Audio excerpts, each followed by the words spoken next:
తరువాత ఆమె అతని తమ్ముడగు హేబెలును కనెను. హేబెలు గొర్రెల కాపరి, కయీను భూమిని సేద్యపరచువాడు.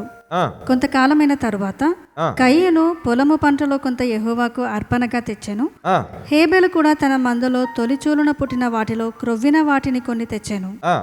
యెహోవా హేబెలును అతని అర్పణను లక్ష్యపెట్టెను, కయీనును అతని అర్పణను ఆయన లక్ష్యపెట్టలేదు. కాబట్టి కయీనుకు మిక్కిలి కోపము వచ్చి అతడు తన ముఖము చిన్నబుచ్చుకొనగా యెహోవా కయీనుతో, నీకు కోపమేలా?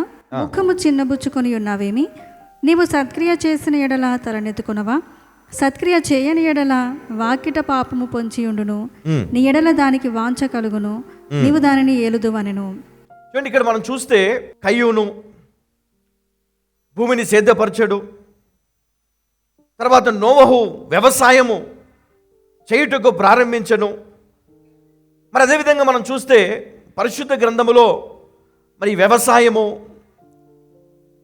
ఈ పొలము, మరి ఇవన్నీ కూడా మనం చూస్తూ ఉంటాం. అంటే ఆదాము దగ్గర నుండి మొదలై, కయ్యూను దగ్గర నుండి మొదలై, నోవహు దగ్గర నుంచి మరి అది కొనసాగుతూనే ఉంది. మరి ఇప్పటి వరకు మనం చూస్తే మరి కష్టపడి పండిస్తే కానీ మనకు పంట చేతికి రాదు.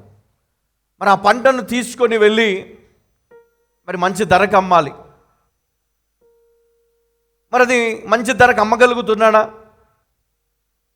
లేడు, అది నష్టానికి అమ్ముతున్నాడు. చాలామంది రైతులు చనిపోతూ ఉన్నారు. ఇలా రేపు మనం చూస్తున్నాం, ఎప్పటి నుంచో ఇది జరుగుతూ ఉంది. వారు మట్టుకు నష్టంలోనే ఉంటున్నారు. కానీ ఈ కార్పొరేట్ సంస్థలు వీళ్ళు అంతా కూడా లాభపడుతూ ఉన్నారు. రైతు పండిస్తే రైతుకు ఫలితము లేదు. రైతు ఎలా ఉన్నాడు అలాగే అదే పొలము, అదే పంట, సంవత్సరం దిగుబడి తగ్గిపోతుంది. కొన్ని సంవత్సరాలు పంటలు లేవు, అప్పులు అవి తీరట్లేదు, అలాగే బ్రతుకుతూ ఉన్నాం.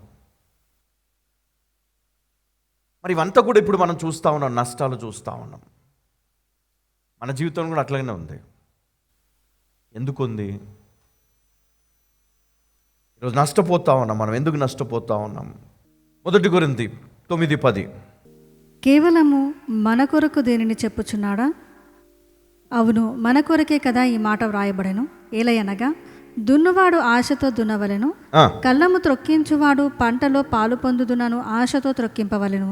చాలా దున్నువాడు ఆశతో దున్నవలెను, కళ్ళము తొక్కించువాడు పంటలో పాలు పొందునను ఆశతో తొక్కింపవలెను. ఆశతోటి కదా, ఈసారైనా నేను ఈ అప్పుల నుంచి బయటకు వస్తానా రానా అని భయముతోటి ఈరోజు మనము పనిచేస్తూ ఉన్నాం. కానీ ఎప్పుడైతే ఒక వ్యక్తి దేవుని యందు భయభక్తులు కలిగి ఆయనకు కృతజ్ఞత స్తుతులు చెల్లిస్తూ మరి వారు పంటలో నమ్మకంగా పనిచేస్తూ, నేను ఖచ్చితంగా మరి ఫలాని నెలలో ఈ పంట చేతికి వస్తుంది, ఖచ్చితంగా మేము ఈసారి మా కష్టం నుంచి బయటకు వస్తున్నాము, దేవుని పైన భారం వేసి ఆ విశ్వాసముతోటి పని చేయాల. ఎంతమంది ఆ విధంగా పని చేస్తారమ్మా? కదా, ప్రతిసారి మనము ఏదో ఒక భయంతోటే ఈసారైనా బాగుపడతామా, ఈసారైనా బయటపడతామా, ఈసారైనా మంచి రోజులు వస్తాయా అని అనుకుంటున్నాము. కానీ వస్తాయని, మంచి రోజులు చూస్తామని ఆశతోటి మనము ఆ పని చేయాలి. హల్లెలూయా కదా, సోమరిగా పని చేయకూడదు, ఆశతోటి పని చేయాలి, శ్రద్ధగా పని చేయాలి కదా.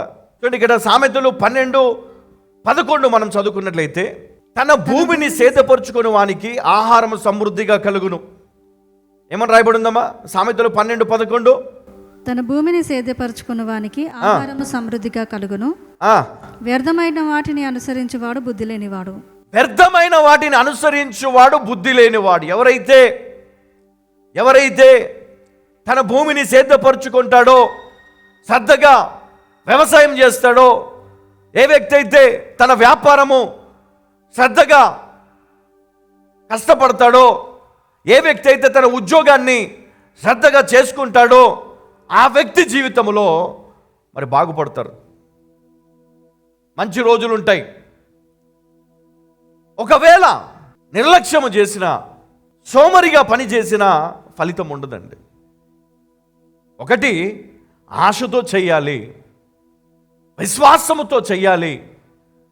నేను ఆ పంటలో ఖచ్చితంగా నేను పాలు పొందుతాను, ఖచ్చితంగా ఆ రాబడిని నేను చూస్తాను, ఖచ్చితంగా నా కుటుంబంలో మార్పు వస్తుంది, సంతోషం వస్తుంది, మేము ఫలిస్తాము, మేము దీవించబడతాము, మేము ఆశీర్వదించబడతాము, మా పిల్లలు కూడా దీవించబడతారు అని నీకు ఆశ ఉండాలి, విశ్వాసం ఉండాలి, పట్టుదల ఉండాలి.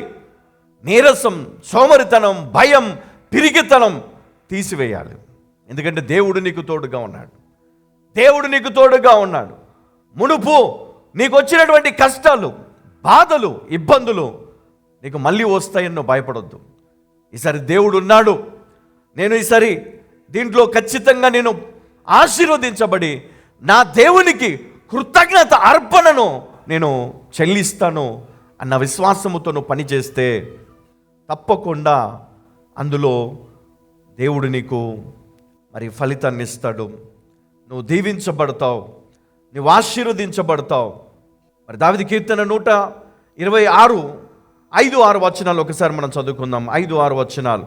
కన్నీళ్లు విడుచుచు విత్తువారు సంతోష గానముతో పంట కోసెదరు. పిడికెడు విత్తనములు చేత పట్టుకొని ఏడ్చుచు పోవు విత్తువాడు సంతోష గానము చేయుచు పనులు మోసుకొని పోవును. హల్లెలూయా.